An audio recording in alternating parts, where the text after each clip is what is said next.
সরকারি বাংলা কলেজ রসায়ন বিভাগের তৃতীয় বর্ষ অনার্স শ্রেণীর অনলাইন লাইভ ক্লাসে উপস্থিত সুধীবৃন্দ, শিক্ষার্থীবৃন্দ, সকলকে আমার সালাম এবং আন্তরিক অভিনন্দন। আমি তৃতীয় বর্ষের একটি চ্যাপ্টারের 5টি ক্লাসে শেষ করব বলে মনে করেছিলাম। ইতিপূর্বে আমি এই চ্যাপ্টারটির 4টি ক্লাস শেষ করেছি। আজকে পঞ্চম ক্লাস অর্থাৎ শেষ ক্লাস।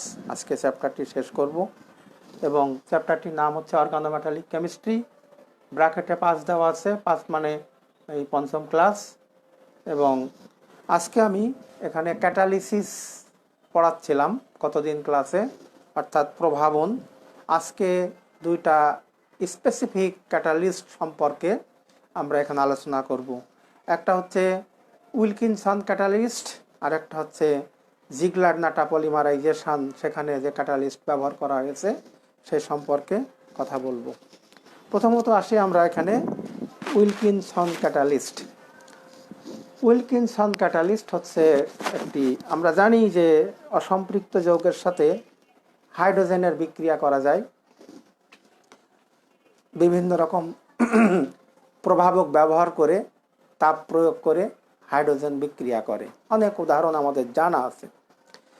কিন্তু এই উইলকিনসন ক্যাটালিস্ট ব্যবহার করলে এখানে কম তাপমাত্রায় বিক্রিয়া ঘটানো যায়, অর্থাৎ এই ক্যাটালিস্টের গুরুত্ব অনেক বেশি। এখন আমরা হাইড্রোজেন দ্রবণে যদি আমরা অ্যালকিনের সাথে হাইড্রোজেন সংযুক্ত করি, যে কোনো অ্যালকিনের সাথে, সেক্ষেত্রে বিক্রিয়ার গতি কম থাকে এবং তাপমাত্রা বেশি প্রয়োজন হয়, যা বললাম কিছুক্ষণ আগে। বেনজিন দ্রবণে এই যে ক্লোরোটিরিস ট্রাইফিনাইল ফসফিন রোডিয়াম 1 যেটা, এই যৌগকে যদি প্রভাবক হিসাবে ব্যবহার করা হয় তাহলে বিক্রিয়া দ্রুত হয় এবং কম তাপমাত্রায় সংঘটিত হয়।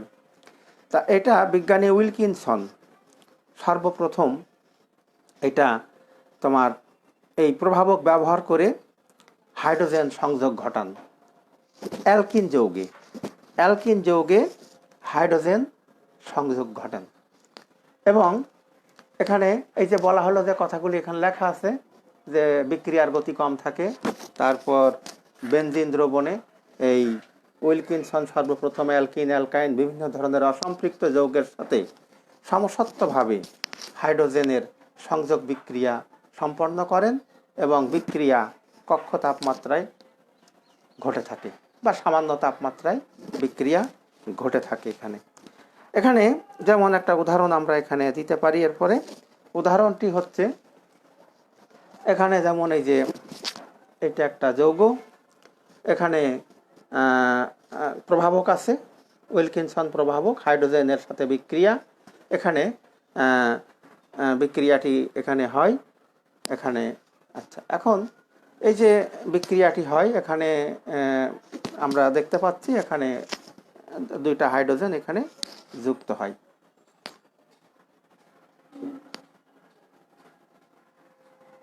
এখানে একটু দুঃখিত, এখানে একটু ভুল আছে। এখানে এই দ্বিবন্ধনীটা হবে না, এখানে এই দ্বিবন্ধনীটার জায়গায় হাইড্রোজেন যুক্ত হবে। এখানে একটা দ্বিবন্ধনী রয়ে গেছে, হাইড্রোজেনটা এখানে যুক্ত হবে। এরপর আমরা এখানে উইলকিনসন এই যে আমরা দেখতে পাচ্ছি, তার ছবি আছে এখানে। তার এই কাজের জন্য 1973 সালে সে নোবেল প্রাইজ পায়, ব্রিটিশ বিজ্ঞানী। এবং এখানে তোমার তার আরও অনেক কাজ আছে যেগুলো এখানে দেওয়া আছে। যাই হোক, এখানে প্রথমত এই যে আমরা চলে যাব বিক্রিয়াতে। এখানে প্রভাবক হাইড্রোজেনের সাথে জারণধর্মী যে সংযোজন অর্থাৎ অক্সিডেটিভ এডিশন বিক্রিয়া প্রথমত ঘটে, কয়েকটি ধাপে সম্পন্ন হয়। প্রথমত অক্সিডেটিভ এডিশন ঘটে এবং 6 সন্নিবেশ সংখ্যা বিশিষ্ট হাইড্রাইড যৌগের সৃষ্টি হয়। তারপরে আমরা পরের পাতায় যাই। এখানে অক্সিডেটিভ এডিশন ঘটে এবং প্রথমত এখানে তোমার যে জারণধর্মী সংযোজন ঘটার পরে 6 সন্নিবেশ সংখ্যা বিশিষ্ট হাইড্রাইড যৌগ এটা তৈরি হয়। 6 সন্নিবেশ সংখ্যা বিশিষ্ট একটা হাইড্রাইড যৌগ তৈরি হয়, অর্থাৎ দুটো হাইড্রোজেন সরাসরি যোগ হয়ে যায়। এরপর এখানে কিন্তু সন্নিবেশ সংখ্যা 4, 3টে ফসফিন, ট্রাইফেনাইল ফসফিন লিগ্যান্ড, একটা ক্লোরাইড লিগ্যান্ড, আর হচ্ছে হাইড্রোজেন দুটা যুক্ত হয়ে এটা তৈরি করলো একটা ট্রাইফেনাইল ফসফিন বেরিয়ে যায়। ইলেকট্রন যুগল দাতা দ্রাবকে যে সমস্ত দ্রাবক ইলেকট্রন জোড় দান করতে পারে, এরকম দ্রাবকে একটি দ্রাবক অণু কি করে, রোডিয়ামের ষষ্ঠ সন্নিবেশ স্থানটি দখল করে নেয়। অর্থাৎ রোডিয়ামের ষষ্ঠ সন্নিবেশ স্থানটি দখল করে নেয়। এখানে দেখতে পাচ্ছি আমরা রোডিয়ামের সাথে 2টা হাইড্রোজেন, একটা ক্লোরিন, আর এই 2টা ট্রাইফেনাইল ফসফিন, ফসফরাসের সাথে রোডিয়ামের বন্ধন, অর্থাৎ 2 আর 1 3 আর 2 5টি, এখানে পাঁচটি রোডিয়ামের সাথে হাইড্রোজেন লিগ্যান্ড এবং অন্যান্য লিগ্যান্ড যুক্ত আছে। তা কি হয়, আমরা কি বলছি, দ্রাবক যদি বিক্রিয়া ঘটানো হয় যে সলভেন্ট বা দ্রাবকে, এই দ্রাবক যদি পোলার হয় এবং তার যদি জোড় ইলেকট্রন থাকে, তাহলে কি করে, সেই দ্রাবক অণু ওই ষষ্ঠ সন্নিবেশ স্থানটি দখল করে নেয়। অর্থাৎ যেমন অ্যাসিটিক অ্যাসিড, শুধু অ্যাসিটিক অ্যাসিড না, কার্বক্সিলিক অ্যাসিড যদি হয়, তাহলে এখানে ষষ্ঠ সন্নিবেশ স্থানটি দখল করে নেয়। আর ষষ্ঠ সন্নিবেশ স্থানটি দখল, আর দ্রাবক যদি নন পোলার হয় বা যে সমস্ত দ্রাবকের জোড় ইলেকট্রন দান করার ক্ষমতা নাই বা আদৌ নাই, সেই ক্ষেত্রে হয় কি, অ্যালকিন, এই যে এটা অ্যালকিনটা রোডিয়ামের সাথে প্রথমত এটা দুর্বল বন্ধনী দ্বারা যুক্ত হয়। কি বললাম, কিছুই না, এটা হচ্ছে প্রথমে হাইড্রোজেন যুক্ত হচ্ছে ক্যাটালিস্টের সাথে, প্রভাবকের সাথে, এবং ক্যাটালিস্টের সাথে হাইড্রোজেন যুক্ত হয়ে 6 সন্নিবেশ সংখ্যা বিশিষ্ট একটি যৌগ তৈরি হচ্ছে। তারপরে সেটা কি করে, একটি ট্রাইফেনাইল ফসফিন ত্যাগ করে দেয়, দিয়ে 5 সন্নিবেশ সংখ্যা বিশিষ্ট যৌগ তৈরি হয়, ক্যাটালিস্ট তৈরি হয়। এখন এই অবস্থায় যদি ইলেকট্রন জোড় দাতা দ্রাবক থাকে, দ্রাবকে যদি বিক্রিয়া ঘটানো হয়, তাহলে কি হয়, সেই ইলেকট্রন জোড় দাতা দ্রাবকের একটি অণু রোডিয়ামের সাথে বন্ধনীর মাধ্যমে যুক্ত হয়। আর যদি নন পোলার দ্রাবক হয়, তাহলে সরাসরি অ্যালকিন এর সাথে যুক্ত হয়। কথাটা একটু বোঝা লাগবে যে এখানে যদি ইলেকট্রন জোড় দান করতে পারে এমন কোনো দ্রাবক ব্যবহার করা হয়, অ্যাসিডের কথা বললাম, কার্বক্সিলিক অ্যাসিড, সেই ক্ষেত্রে কি হয়, ওই দ্রাবক অণু রোডিয়ামের সাথে যুক্ত হয়।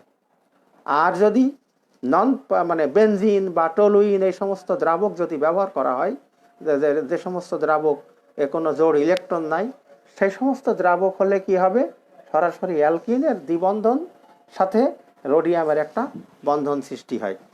আচ্ছা, আবার এমন ধরনের দ্রাবক আছে যাদের দুর্বল ইলেকট্রন যুগল দাতা হয়। যদি কোনো ক্ষেত্রে দুর্বল ইলেকট্রন জোড় দান করতে পারে কিন্তু দুর্বল, তেমন শক্তিশালী না, সেক্ষেত্রে হয় কি, প্রথমত দ্রাবক অণু রোডিয়ামের সাথে যুক্ত হয়, তারপরে সেই দ্রাবক অণুকে অ্যালকিন অপসারিত করে, তার থেকে বেটার লিগ্যান্ড হওয়ার কারণে অপসারিত করে এই অ্যালকিন যুক্ত হয় এই যে রোডিয়ামের সাথে। আর যদি ইলেকট্রন জোড় দাতা বা ইলেকট্রন যুগল দাতা যদি স্ট্রং হয়, শক্তিশালী হয়, সেই ক্ষেত্রে বিক্রিয়া হয় না। আচ্ছা, যাই হোক, এটা আমরা এখানে দেখি, এখানে যেমন এই যে দেখাইছি আমরা, এখানে এর সাথে হাইড্রোজেন যুক্ত হয়ে এটা তৈরি হলো, সলভেন্ট মলিকুল যুক্ত হলো এর সাথে একটা। এখন এই সলভেন্টকে, এই দেখো এখানে অ্যালকিন সরিয়ে দিয়ে সলভেন্টটাকে আলাদা করে দিয়েছে, দ্রাবকটাকে। উপরের আলোচনা থেকে দেখা যায় যে শক্তিশালী ইলেকট্রন যুগল দাতা দ্রাবক অণু ষষ্ঠ সন্নিবেশ স্থানটি দখল করে থাকলে অ্যালকিন তাকে অপসারণ করতে পারে না। অর্থাৎ দ্রাবক অণু যদি শক্তিশালী ইলেকট্রন জোড় দান করতে পারে, তাহলে কি হয়, দ্রাবক অণুটি ওই সন্নিবেশী স্থানটি দখল করে নেয় এবং বন্ধন সৃষ্টি করে। সেই ক্ষেত্রে অ্যালকিন তাকে অপসারণ করতে পারে না। যেমন পিরিডিন, পিরিডিন হচ্ছে শক্তিশালী ইলেকট্রন জোড় দাতা। অর্থাৎ পিরিডিন যদি থাকে দ্রাবক, পিরিডিন দ্রাবকে যদি আমরা হাইড্রোজেনেশন ঘটাই, সেই ক্ষেত্রে কি হয়, পিরিডিন অণু এই যে এই রোডিয়ামের সাথে বন্ধন সৃষ্টি করে থাকে, সেখানে কিন্তু অ্যালকিন যুক্ত হতে পারে না, অর্থাৎ বিক্রিয়া হয় না। আবার যদি অন্য যখন দুর্বল প্রকৃতির, যেমন আমরা যদি অ্যামোনিয়ার ক্ষেত্রে অ্যামোনিয়াকে সরাই দিতে পারে এবং সেক্ষেত্রে অ্যালকিন যুক্ত হতে পারে। এই আর কি, অ্যামোনিয়ার থেকে পিরিডিন কিন্তু শক্তিশালী ক্ষার। পরবর্তী পর্যায়ে সন্নিবেশিত অ্যালকিন অণুর ধাতুর পরমাণুর সাথে হাইড্রোজেন পরমাণু দুটো অপসারিত হয়। তারপরে কি হয়, এখন এখানে এখানে এইভাবে এই যে অপসারিত হয়। প্রথম পর্যায়ে একটি হাইড্রোজেন পরমাণু অপসারিত হয়। আমরা দেখি এখানে বিক্রিয়াটি আমরা দেখিয়েছি, অর্থাৎ এটা হচ্ছে আমাদের প্রভাবক। 3টা ট্রাইফিনাইল ফসফিন আছে, একটা ক্লোরাইড আছে। এখান থেকে আমরা দ্রাবক দিয়েছি, আমরা এখান থেকে এখন একটা ট্রাইফিনাইল ফসফিন এখান থেকে চলে যাচ্ছে, চলে যেয়ে এস মানে সলভেন্ট, এখানে সলভেন্ট বা দ্রাবকটা এর সাথে যুক্ত হচ্ছে রোডিয়ামের সাথে, হয়ে এই অবস্থায় আসছে, সলভেটেড হচ্ছে ক্যাটালিস্টটা। এইবার হাইড্রোজেন সংযোজন তো আমাদের বিক্রিয়া, হাইড্রোজেনটার সাথে সংযুক্ত হচ্ছে, এটা অক্সিডেটিভ অ্যাডিশন বলা হচ্ছে এটাকে। হয়ে এখানে দ্রাবক আছে এবং 2টা হাইড্রোজেন দুটো বন্ধনীর মাধ্যমে যুক্ত হচ্ছে। এর সন্নিবেশ সংখ্যা হচ্ছে 6, 4 থেকে 6 হচ্ছে। এইবার এই যে ডাবল দাগ দেওয়া মানে অ্যালকিন, এখানে কার্বন কার্বন দ্বিবন্ধন, এইবার অ্যালকিন যুক্ত হচ্ছে এখানে। এই যে আমরা এখানে দেখতে পাচ্ছি সলভেন্টের জায়গায় দ্রাবক অণুকে সরিয়ে দিয়ে এখানে ওই যে আমাদের অ্যালকিনটা কার্বন কার্বন দ্বিবন্ধন, এটা এখানে যুক্ত হচ্ছে, তারপরের যে ধাপটা, এটা মাইগ্রেশন ঘটে। এখানে মাইগ্রেশন মানে এখানকার ওই যে এখানে কি হয়, এখানে ওই ট্রাইফিনা এই হাইড্রোজেনটা এই দ্বিবন্ধনের এক কার্বনে যুক্ত হয়, আর একটা দ্বিবন্ধন রোডিয়ামের সাথে যুক্ত হয়, হওয়ার ফলে এখানে আমরা এখানে দেখতে পাচ্ছি, এখানে আবার এখানে তখন এই যে এখানে ট্রাইফেনাইল ফসফিন, এখানে ক্লোরিন, এখানে আরেকটা সলভেন্ট অণু আসে এখানে, আর এখানে এই যে হাইড্রোজেন একটা আছে, আর এখানে এই যে দ্বিবন্ধনে একটা হাইড্রোজেন যুক্ত হওয়ার ফলে এখানে এক বন্ধনী হয়ে গেছে। এইবার হাইড্রোজেনটা বের হয়ে চলে যাবে, অর্থাৎ রিডাকটিভ এলিমিনেশন। এখন হাইড্রোজেনটা চলে যেতে হলে এই কার্বনের সাথে একটা হাইড্রোজেন যুক্ত হবে, অ্যালকিন থেকে অ্যালকেন তৈরি হবে, অর্থাৎ এই হাইড্রোজেনটি এবং একই সাথে সলভেন্ট মলিকুল এখান থেকে বের হয়ে যাবে। এটাকে বলা হচ্ছে রিডাকটিভ এলিমিনেশন, এটা হচ্ছে অ্যালকেন তৈরি হচ্ছে, অর্থাৎ এখানে একটা হাইড্রোজেন যুক্ত হবে, যখনই বন্ধনীটা ভেঙে যাবে তখনই একটা হাইড্রোজেন এখানে যুক্ত হবে, একই সাথে সলভেন্টটাও বেরিয়ে হয়ে যাবে, অর্থাৎ এখানে রিডাকটিভ এলিমিনেশন ঘটবে, এটা হচ্ছে অ্যালকেন, এবং এখানে আবার এই অবস্থায় পাওয়া যাবে এই যে সলভেন্ট মলিকুল এখানে আছে। এখন এখান থেকে আবার চক্র পূর্ণ হলো এবং এইভাবে এটা চক্রের আকারে বিক্রিয়াটি চলতে থাকবে। যদি সলভেন্ট একেবারেই নন পোলার হয় বা কোনো জোড় ইলেকট্রন না থাকে, সেই ক্ষেত্রে কি হবে, এখানে সলভেন্ট মলিকুল আর আসবে না, একবারে সরাসরি ক্যাটালিস্টের সাথে, অর্থাৎ এই যে এটা যুক্ত হবে ক্যাটালিস্টের সাথে, প্রথমে এখানে সরাসরি একদম অ্যালকিন যুক্ত হবে। অ্যালকিন যুক্ত হয়ে এই ধাপটি আর থাকবে না, তারপরে হাইড্রোজেন আসবে, হাইড্রোজেন আসলে তখন এখানে এটা ঘটবে তখন এইভাবে ঘটবে বিক্রিয়াটি। এটা হচ্ছে চক্রের মাধ্যমে আমরা বিক্রিয়া কৌশলটা দেখালাম। এটা গেল উইলকিনসন ক্যাটালিস্ট এবং তার মেকানিজম। এরপরে আমাদের যেটা আসবো জিগলার-নাটা পলিমারাইজেশন, যেটা জিগলার-নাটা পলিমারাইজেশন। জিগলার-নাটা দুইজন বিজ্ঞানীর নাম। এটার একটু ব্যাকগ্রাউন্ড বা একটু হিস্টোরিক্যাল ব্যাকগ্রাউন্ড অর্থাৎ পটভূমি একটু জানা দরকার। জিগলার-নাটা পলিমারাইজেশন কী জিনিস? আমরা জানি ইথিলিনকে পলিমারাইজেশন করলে অর্থাৎ পলিমারকরণ বিক্রিয়ার মাধ্যমে পলিইথিলিন তৈরি করা হয়, এটা আমরা সবাই জানি। দ্বিতীয় বিশ্বযুদ্ধ হয় 1945 সালে, শুরু হয় আগে এবং 1945 সালে শেষ হয়। তা দ্বিতীয় বিশ্বযুদ্ধ কয়েক বছর ধরে চলে। তা দ্বিতীয় বিশ্বযুদ্ধ জার্মানি ছিল এক পক্ষে, আমরা জানি। এই দ্বিতীয় বিশ্বযুদ্ধের সময় ইথিলিন থেকে পলিইথিলিন শিল্প উৎপাদন জার্মানিতে শুরু হয় প্রথম। ইথিলিন থেকে পলিইথিলিন শিল্প উৎপাদন শুরু হয়। কারণ এই যে পলিইথিলিন, এটা কি কাজে ব্যবহার করা হতো? ডুবোজাহাজের ক্যাবল তৈরির জন্য এই পলিইথিলিন ব্যবহার করা হতো। ডুবোজাহাজের ক্যাবল তৈরির জন্য এই পলিইথিলিন ব্যবহার করা হতো। এই বিক্রিয়া ঘটানোর জন্য তখন 150 থেকে 230-250 ডিগ্রি সেলসিয়াস তাপমাত্রায় 1000 থেকে 3000 অ্যাটমসফিয়ার চাপে এই বিক্রিয়াটি ঘটানো হতো। তাহলে মূল কথা হচ্ছে যে দ্বিতীয় বিশ্বযুদ্ধের সময় পলিইথিলিন বা পলিথিনের ব্যবহার শুরু হলো যখন বেশি করে ডুবোজাহাজের কেবল তৈরির জন্য, তখন জার্মানিতে 150 থেকে 250 বা 230 লেখা আছে, কোনো কোনো জায়গায় এখানে 230 লেখা আছে। এই তাপমাত্রা খুব বেশি না, 1000 থেকে 3000 অ্যাটমসফিয়ার চাপ প্রয়োগ করে এই বিক্রিয়া ঘটানো হতো। এই যে 1000 অ্যাটমসফিয়ার চাপ, স্বাভাবিক বায়ুচাপ, এক বায়ুচাপ 1 অ্যাটমসফিয়ার, তার 1000 গুণ থেকে 3000 গুণ চাপ বৃদ্ধি করা, এটা একটা কঠিন ব্যাপার।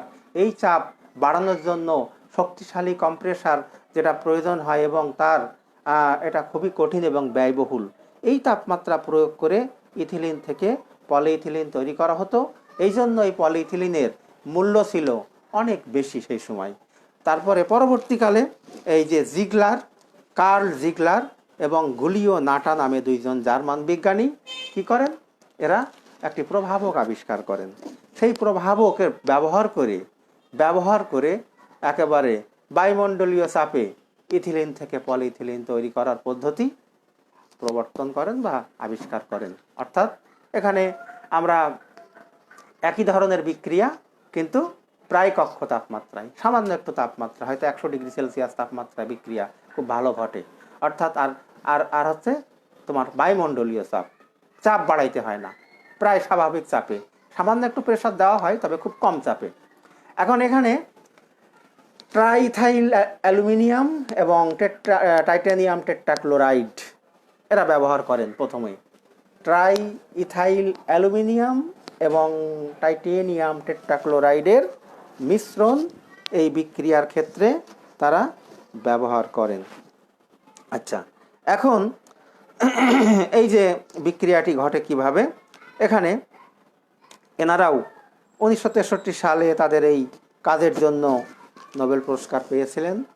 যাই হোক, এখন জিগলার-নাটা প্রভাবক হচ্ছে একটি সাধারণভাবে অসমসত্ব প্রভাবক। আমরা তো সমসত্ব এগুলো জানি।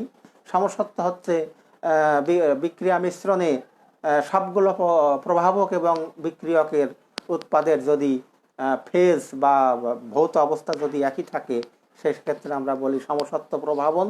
আর অসমসত্ব বলি আমরা কঠিন তরল এরকম যদি ভিন্ন ভিন্ন দশায় থাকে বা ভিন্ন ভৌত অবস্থায় থাকে, সেই ক্ষেত্রে আমরা বলি অসমসত্ব প্রভাবক বলে থাকি। তো এখানে জিগলার-নাটা প্রভাবক সাধারণত একটি অসমসত্ব প্রভাবক। এটা অসমসত্ব প্রভাবক, এটা ওই যে বললাম টাইটানিয়াম টেট্রাক্লোরাইড বা ট্রাইথাইল অ্যালুমিনিয়াম এটা এর মিশ্রণ, অথবা টাইটানিয়াম ট্রাইক্লোরাইড এবং ট্রাইথাইল অ্যালুমিনিয়াম এখানে প্রভাবক হিসাবে ব্যবহার করা হয়। এটাও করা যায়। পরবর্তীকালে আরও এর পরিবর্তন আসছে এবং টাইটানিয়ামের যৌগ ব্যবহার করা হয় এবং এখানে অ্যালুমিনিয়াম টাইটানিয়ামের যৌগ ব্যবহার করা হয়, অন্যান্য যৌগ ব্যবহার করা হয়।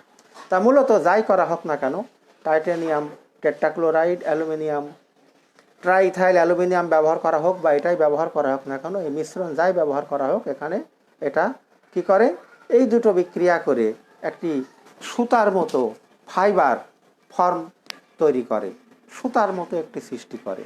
যে সুতার মতো যে পদার্থটি প্রভাবকের সক্রিয় অংশ হিসাবে কাজ করে, সক্রিয় অংশ অর্থাৎ এই যে সুতা বা জাতীয় যে অংশটি তৈরি করে, এটা তোমার প্রভাবকের অ্যাক্টিভ পার্ট হিসাবে এটা কাজ করে। কোনো কোনো ক্ষেত্রে সরাসরি টাইটানিয়াম ট্রাইক্লোরাইড ব্যবহার করা হয়। আচ্ছা, এখন তাহলে আমরা এরপরে চলে যাব এর ইয়েতে আস্তে আস্তে দেখি এটা কিভাবে কি কাজ করে। এখন এখানে বলা হচ্ছে যে তোমার অ্যালুমিনিয়াম অ্যালকাইল ব্যবহার করিস না আমরা, ওই যে ট্রাই অ্যালকাইল অ্যালুমিনিয়াম, এটা একটি ক্লোরাইড আয়ন, একটি ক্লোরাইড আয়ন বা এর একটি ক্লোরাইড আয়ন, ওই যে ট্রাই তোমার অ্যালুমিনিয়াম অ্যালকাইল কি করে, একটি ক্লোরাইড আয়ন কার থেকে, টাইটানিয়াম টেট্রাক্লোরাইড বা ট্রাইক্লোরাইড এখান থেকে অপসারণ করে। অ্যালকাইল গ্রুপ দ্বারা একটা ক্লোরাইড আয়ন অপসারিত হয়। প্রভাবকের পৃষ্ঠতলে টাইটানিয়াম পরমাণুর 6টি সন্নিবেশ স্থানের মধ্যে একটি সন্নিবেশ স্থান শূন্য থাকে, ঠিক আগের মতো অনেকটা। এখন ইথিলিন এই স্থানটি দখল করে। পরবর্তীকালে ইথিলিন অণু টাইটানিয়াম কার্বন বন্ধনীর মধ্যে প্রবেশ করে, ইনসারশন রিয়াকশান ঘটে এখানে, এবং টাইটানিয়াম পরমাণুতে পুনরায় একটি সন্নিবেশ স্থান শূন্য হয়। এই অন্য একটি ইথিলিন অণু এই স্থানটি দখল করে। এই বিক্রিয়াটি এইভাবে চলতে থাকে। আমরা পরের পাতায় গেলে বুঝতে পারবো। এখানে যে কথাগুলি বললাম, কথাগুলো একটু বোঝা দরকার আছে। বলা হচ্ছে অ্যালুমিনিয়ামের সাথে যে অ্যালকাইল গ্রুপ আছে, ইথাইল গ্রুপ আছে, এই ইথাইল গ্রুপ টাইটানিয়ামের যে ক্লোরাইড যে যৌগ, তার থেকে একটি ক্লোরাইডকে অপসারণ করে। অপসারণ করার ফলে প্রভাবকের পৃষ্ঠতলে টাইটানিয়াম পরমাণুর 6টি সন্নিবেশ স্থান, টাইটানিয়ামের সন্নিবেশ সংখ্যা 6 এবং 6টি সন্নিবেশ স্থানের মধ্যে একটি শূন্য স্থান, একটি স্থান শূন্য হয়ে যায়। একটি স্থান শূন্য হয়ে গেলে তখন অ্যালকিনের যে কার্বন কার্বন দ্বিবন্ধন আছে, সেই অ্যালকিনের কার্বন কার্বন দ্বিবন্ধনের সাথে এখানে তোমার প্রথমত ওই একটি বন্ধন সৃষ্টি হয়, একটি বন্ধন সৃষ্টি হয়। তারপরে কি হয়, তারপরে আবার এইবার দ্বিতীয় ধাপে গিয়ে হচ্ছে ইথিলিন অণু টাইটানিয়াম কার্বন বন্ধনীর মধ্যে প্রবেশ করে ইনসারশন রিয়াকশানের মাধ্যমে, এবং টাইটানিয়াম পরমাণুতে পুনরায় একটি সন্নিবেশ স্থান শূন্য হয়। সেখানে আরেকটি ইথিলিন অণু সেই জায়গা দখল করে। এইভাবে একটার সাথে আরেকটা ইথিলিন অণু পরবর্তীতে যুক্ত হয়। আমরা যাচ্ছি পরে। যুক্ত হতে হতে ওই যে ইথিলিন অণুটা লম্বা হতে থাকে, অর্থাৎ ইথিলিন থেকে পলিইথিলিন তৈরি হয়। এখানে একটু আমরা দেখি, এখানে আমাদের এটা হচ্ছে, আমরা এখানে এক স্টেপ কম করে লেখা আছে। এটা টাইটানিয়ামের হচ্ছে তোমার মনে করো যে এখানে এই যে 4টে এই যে সন্নিবেশ স্থান দেখানো হয়েছে, এগুলো সব সন্নিবেশ স্থান, 1 2 3 4 5টা সন্নিবেশ স্থান দেখানো হয়েছে। এখানে ওই একটা ফাঁকা আছে, অর্থাৎ এটা অ্যালকাইল গ্রুপ, কিন্তু এটা কিন্তু ইথাইল গ্রুপ। আর যদি মিথাইল হয় তাহলে CH3 CH2, মানে ইথাইল গ্রুপ একটা ক্লোরিনকে সরিয়ে দিয়েছে, একটা ক্লোরিনকে এখান থেকে সরিয়ে দিয়েছে। দেওয়ার ফলে আর যেগুলো যা ছিল তাই আছে ওই যে টাইটানিয়ামের সাথে। আর এখানে হয়েছে কি, এমটি প্লেস, দেখো একটা সন্নিবেশ স্থান এখানে শূন্য হয়ে গেছে। 6টা সন্নিবেশের মধ্যে 1 2 3 4 5, এখানে কিন্তু এই বন্ধনীগুলো দিয়ে দেখানো হয়েছে সন্নিবেশ স্থান। এখানে ক্লোরিন 2টো আছে, 3টে আছে, যা আছে তাই আছে। একটা ক্লোরিন পরমাণু প্রথম ধাপে এখানে দেখানো হয়নি, দেখালে ভালো হতো। প্রথম ধাপে একটা ক্লোরিন পরমাণু এখান থেকে অ্যালকাইল গ্রুপ দ্বারা, অর্থাৎ ইথাইল গ্রুপ দ্বারা প্রতিস্থাপিত হয়েছে, এবং একটি শূন্য স্থান, ভ্যাকান্ট বা এমটি প্লেস, একটা সন্নিবেশ স্থান এখানে তৈরি হয়েছে। এটা কিন্তু ইথিন বা alkyne, carbon carbon double bond আছে। এই ধাপে গিয়ে দেখো এই যে কার্বন কার্বন ডাবল বন্ডের সাথে টাইটানিয়ামের একটা বন্ধন সৃষ্টি হতে চলেছে। টাইটেনিয়ামের একটি বন্ধন এখানে সৃষ্টি হতে শুরু করেছে।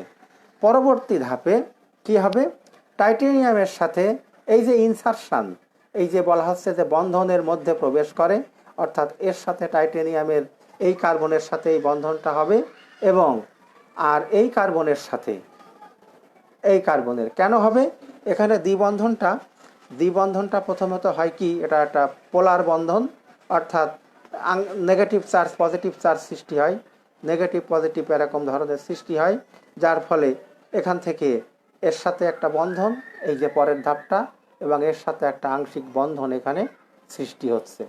সৃষ্টি হওয়ার ফলে এবার কি হচ্ছে, এইবার একটি বন্ধন ভেঙে যাবে, একটি বন্ধন ভেঙে যাবে, এই বন্ধনীটা ভেঙে যাবে, আর এই বন্ধনীটা নতুনভাবে তৈরি হবে। অর্থাৎ তাহলে কি হলো, এখান থেকে দেখা যাচ্ছে এই যে আর CH2 এখানে CH2, অর্থাৎ এই যে এর সাথে তোমার এই যে বন্ধনী দেখানো হয়েছে, অর্থাৎ এইভাবে এখানে এটা যুক্ত হবে। অর্থাৎ এখানে এই বন্ধনীটা তৈরি হলো, এখানে এই বন্ধনীটা তৈরি হলো। এইবার কি হবে, এখানে তোমার এই যে এমটি আর একটা শূন্য স্থান, আরেকটি শূন্য স্থান এখানে তৈরি হলো। অর্থাৎ আগে যেমন শূন্য স্থান ছিল, সন্নিবেশ 1 2 3 4 এখানে 5টি, এই যে আর একটা সন্নিবেশ স্থান, এবং আবার আরেকটি অ্যালকিন অণু এই জায়গাতে এসে ঠিক আগের মতো করে যুক্ত হবে, এবং এইভাবে বিক্রিয়াটি চলতে থাকবে। আচ্ছা, এখানে আমরা আরেকটু ভালো করে দেখাই, ওখানে বোঝা না গেলে। এখানে আমাদের এই যে টাইটেনিয়ামের সাথে আর মানে অ্যালকাইল গ্রুপ, এখানে ক্লোরিন ফ্লোরিন যা আছে এগুলো সন্নিবেশ স্থান বা সংখ্যা বোঝাচ্ছে। এখানে একটা ফাঁকা আছে, একটা অ্যালকাইল গ্রুপের একটা সন্নিবেশ স্থান ফাঁকা। এই ফাঁকা জায়গাতে এই যে অ্যালকিন এখানে যুক্ত হলো, অ্যালকিন এই যে বন্ধনী দ্বারা যুক্ত হচ্ছে, বন্ধনী দ্বারা যুক্ত হোক। এইবার হচ্ছে কি, এখানে এই বন্ধনীটা কিন্তু অর্ধেক দেখানো আছে, তার মানে পুরাপুরি নাই, অর্থাৎ এই বন্ধনী আংশিক, এখানে দ্বিবন্ধনী আছে, আর এখান থেকে এই যে এই অ্যালকিনের এই অ্যালকাইল গ্রুপের সাথে কার্বনের বন্ধন তৈরি হচ্ছে, টাইটেনিয়ামের সাথে বন্ধন তৈরি হচ্ছে। তারপরে এইবার এখান থেকে কি হবে, এইবার এখান থেকে এই বন্ধনীটা ভেঙে যাবে। আগেরটাই আমরা দেখি, অর্থাৎ এখান থেকে কি হচ্ছে, এখান থেকে এই বন্ধনীটা কিন্তু ভেঙে যাচ্ছে, এই বন্ধনীটা কিন্তু ভেঙে যাচ্ছে, এই যে এই বন্ধনীটা ভেঙে যাচ্ছে, আর CH2 এই বন্ধনীটা তৈরি হচ্ছে, CH2, তারপরে এই যে এখানে আমরা দেখাইছি এই বন্ধনীটা তৈরি হচ্ছে। তা পরের পাতায় এই যে আমরা দেখছি যেটা এখান থেকে তোমার এই হচ্ছে ঠিক আগের মতো। তারপরে এখানে এইবার এসে হচ্ছে কি, এখানে আর CH2 এই যে এখানে আরেকটি তোমার সন্নিবেশ স্থান ফাঁকা হচ্ছে। এইবার অ্যানাদার আরেকটি অ্যালকিন অণু এখানে এসে ঠিক এরকমভাবে আবার যুক্ত হতে পারবে। এখানে আরেকটি পাশে দেওয়া আছে একই জিনিস, এখানে একটা ওই যে একটা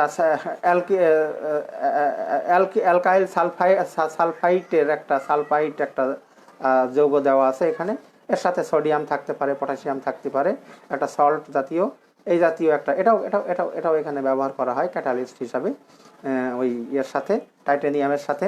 এখানে এটা করা হয় কি, এখানে তোমার এই দেখো, এখানে ওই যে এখানে যেটা হচ্ছে, এটা পজিটিভ নেগেটিভ চার্জ একটু ভিন্ন, এখানে একটা শূন্যস্থান পূর্ণ আছে, এখানে পজিটিভ চার্জ আছে, ঠিকই একইভাবে অ্যালকিন এর সাথে বন্ধন তৈরি করছে, এটার সাথে আছে, এবং তারপরে ওই যে এই অ্যালকিনে অ্যালকাইল মূলকের সাথে কার্বনের বন্ধন তৈরি হচ্ছে, এখানে বন্ধন তৈরি হচ্ছে। তারপরে এখান থেকে বন্ধনটা ভেঙে যাচ্ছে, এখান থেকে ভেঙে যাওয়ার ফলে এই যে এখানে অ্যালকিন চেইন তৈরি হচ্ছে, এবং এখানে শূন্যস্থান পূর্ণ হচ্ছে। এইভাবে এই বিক্রিয়াটাও চলতে পারে। একাধিক বইতে উদাহরণ দেওয়া আছে। ওই মোট কথা যে প্রথমত অ্যালকিন আক্রমণ করার আগে একটা শূন্য স্থান থাকে, সন্নিবেশ স্থান। এই সন্নিবেশ স্থানটিতে অ্যালকিন কিন্তু প্রথমে ঢুকে যায়, তারপরে সেখান থেকে বন্ড তৈরি করে এবং অ্যালকিনের 2 কার্বনের সাথে বন্ড তৈরি হয়। তারপরে ওই যে অ্যালকাইল গ্রুপ যেটা যুক্ত থাকে টাইটেনিয়ামের সাথে সেটা ভেঙে যায়, ভেঙে যেয়ে তারপর আস্তে আস্তে আবার ওই অ্যালকিন অণু বড় হতে থাকে। একইভাবে পরের যে ধাপ যখন আসবে, এখানে অ্যালকিন যখন যুক্ত হবে তখন কি হবে, টাইটেনিয়ামের সাথে একটা বন্ধন তৈরি হবে। আর এই যে আগে যেমন হয়েছিল অ্যালকাইল গ্রুপ এর সাথে এই যে এখানে এর সাথে একটা অস্থায়ী বন্ধন তৈরি হবে, তারপর আস্তে আস্তে আস্তে এইভাবে এই বন্ধনটা আস্তে আস্তে এগিয়ে যাবে। এইভাবে তোমার বিক্রিয়াটি চলতে থাকবে।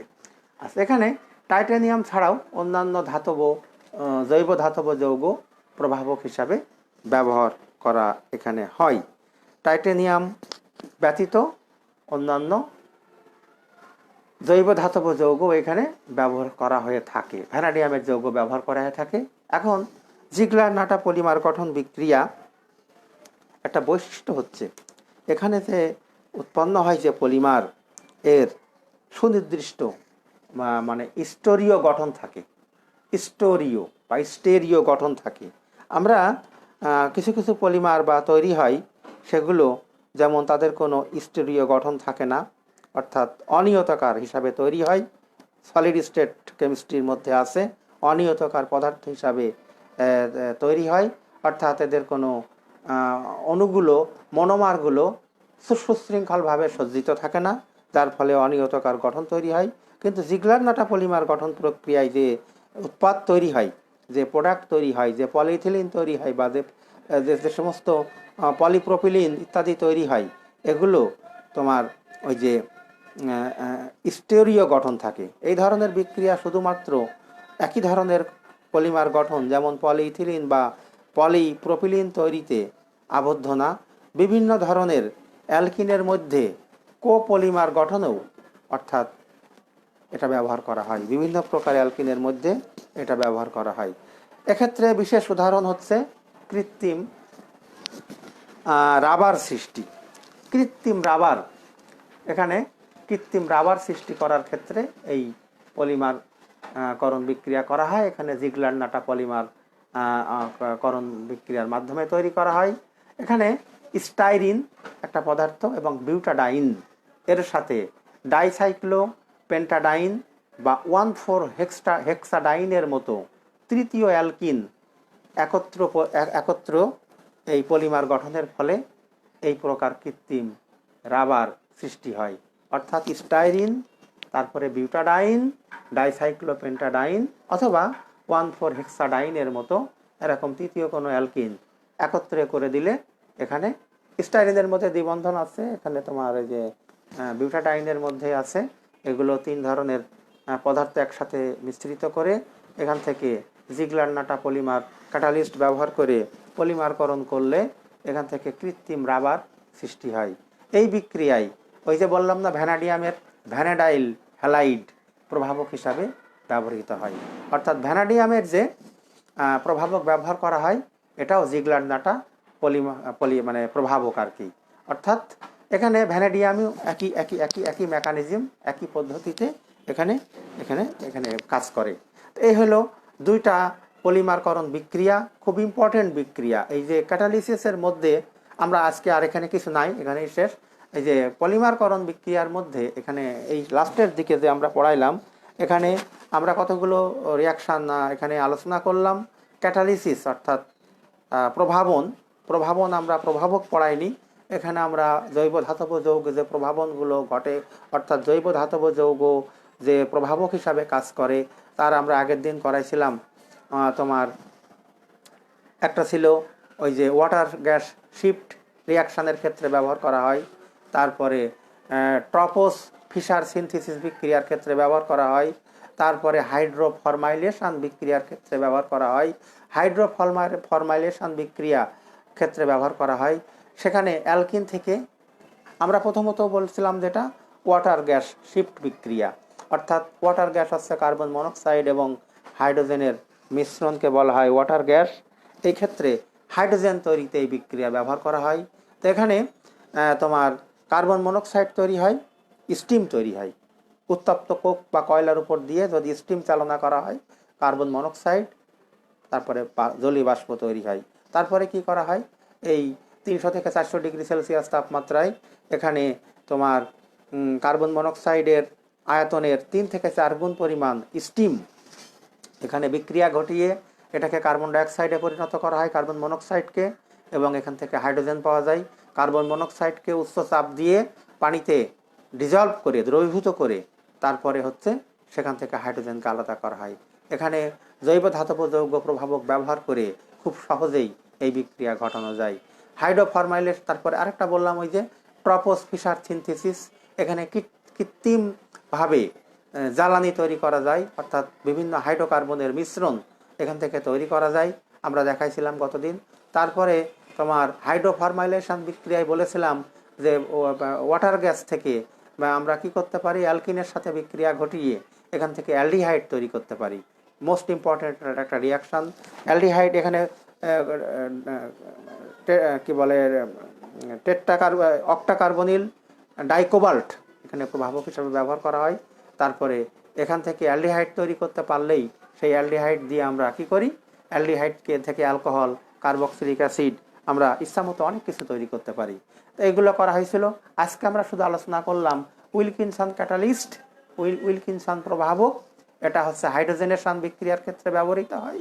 আরেকটা হচ্ছে জিগলার-নাটা পলিমারাইজেশন, এটা হচ্ছে তোমার ব্যবহার করা হয় পলিমারাইজেশন বিক্রিয়ার ক্ষেত্রে, অর্থাৎ অ্যালকিনের পলিমারাইজেশন। আর আগেরটা হচ্ছে অ্যালকিনের সাথে হাইড্রোজেনেশন। এই প্রভাবকগুলো ব্যবহার করে কম খরচে, কম সময়ে বেশি পরিমাণ উৎপাদ পাওয়া যায়।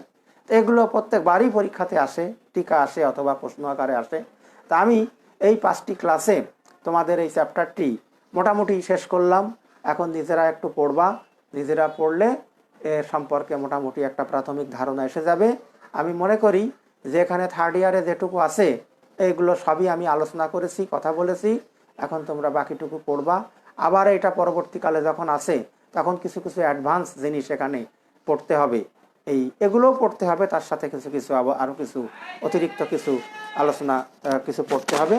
সেগুলো তোমরা এগুলো দেখতে থাকো। আশা করি কিছুটা তোমাদের কাজ হবে যতটুকু আমি আলোচনা করলাম। এবং এটা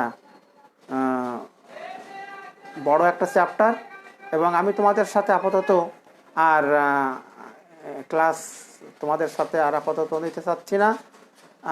তোমাদের পরে আর একটা থার্ড ইয়ার আছে, তাদের ক্লাস শুরু করতে হবে, তাদের ক্লাস নিতে হবে, অর্থাৎ তাদের নতুন সিলেবাস, তাদের কোর্স 11টা। সেই ক্ষেত্রে অন্য জিনিস পড়াবো আমি। আর তোমাদের সাথে আমাদের নর্মালি কোনো ক্লাস ছিল না, আমার কোনো ক্লাস ছিল না, কিন্তু আমি তোমাদের কিছু কিছু জায়গায় একটু আলোকপাত করলাম। তোমাদের যদি উপকার হয় তাহলে আমি মনে করব যে আমার পরিশ্রম সার্থক হয়েছে, এবং তোমরা এগুলো পড়লে আশা করি উপকৃত হবা। তাই এখন আজকে তার এই পর্যন্ত শেষ করি। আর যেহেতু কিছু নাই এখানে, সকলেই ভালো থাকো, সুস্থ থাকো, এবং পরবর্তীতে আবার কথা হবে। সকলকে ধন্যবাদ জানিয়ে আমি আজকের এই ক্লাস এখানে শেষ করছি।